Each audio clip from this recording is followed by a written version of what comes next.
In this morning's Money Watch, we are focusing on what you need to know this tax season. The IRS is now accepting and processing tax returns for 2023. The agency expects more than 146 million individual tax returns to be filed by the April 15th tax deadline. CBS News business analyst Jill Schlesinger is here with some tips just for you. So what can we expect from the IRS this year, Jill? You know what? Things have gotten a little better. They've gotten through their whole backlog. As you said, we're back to the April 15th filing deadline, except if you live in Maine or Massachusetts, you get 2 extra days. And be clear, a lot of people were impacted by horrible weather. So if you're on the list of a federally designated area, you may get some extra time to file as well. So you check with that. So during the COVID years, the IRS had huge delays. Is the agency ready now? Well, they're ready, but I want to be clear, still don't call the agency because Of course not. They got through this huge backlog of the paper returns that piled up during COVID. But you're only going to get through to a person like 29% of the time. So don't do that. Get ready for the elevator music if you call. IRS.gov, fantastic website. Yeah. Know that because, gang, there is so much information there. You've never seen someone so pumped up about IRS.gov. Jill, one of the things that drives me crazy about the IRS is if you owe them money, they will charge you interest and penalties. If they owe you money and they're slow to get it to you, no interest, no penalties, nothing. No. And you know what? It's interesting you say that because you know how so many people are like, I want a refund. You know, everybody gets psyched for a refund. Yeah.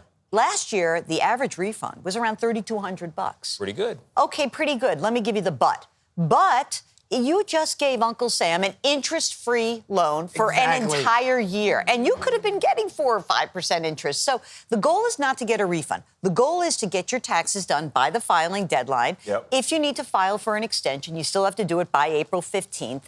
The thing that I think most people get freaked out about with the filing taxes, they're like, it's so hard, I need help.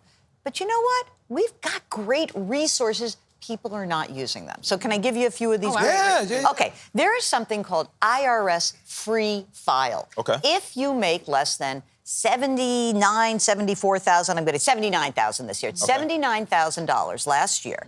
You make less than that. You are able to take IRS Free File. It gives you not just electronic filing, but it also can hook you up with a tax preparing company for free. Yeah. So this is huge. If you are somebody who really needs help, there is a volunteer income tax assistance plan for people who make less than $64,000. This is great if English is not your first language. Can you imagine? You don't even speak IRS anyway. Right. English is not your first language. Less than 64 grand Vita. There's something called tax counseling for the elderly, which, by the way, kicks in at age 60, and I'm getting a little close to that age, so I don't like elderly as that number, but that's great as well. There are tax assistance centers, and military folks get free filing through the Department of Defense Mil Tax. These are great resources. You don't like the word elderly? How about geriatric? Thanks Geriatric a lot, I got a Tony. question for you. Why was the seafood restaurant investigated by the IRS? Why? Because they were suspected of being a shell company. Oh, very nice, very nice. Go file your taxes. File your taxes. Right. And by the way, those payment platforms, don't forget, you still have a limitation. Yeah. You have to have $20,000 and 200 transactions to actually have to file all of these things. Many people will not have to do that. Rules are changing all the time. If we don't tuck this commercial in, we're going to have any revenue to pay taxes on. All right. You just got to do this. Fair enough. Thank you. Always great to have you on.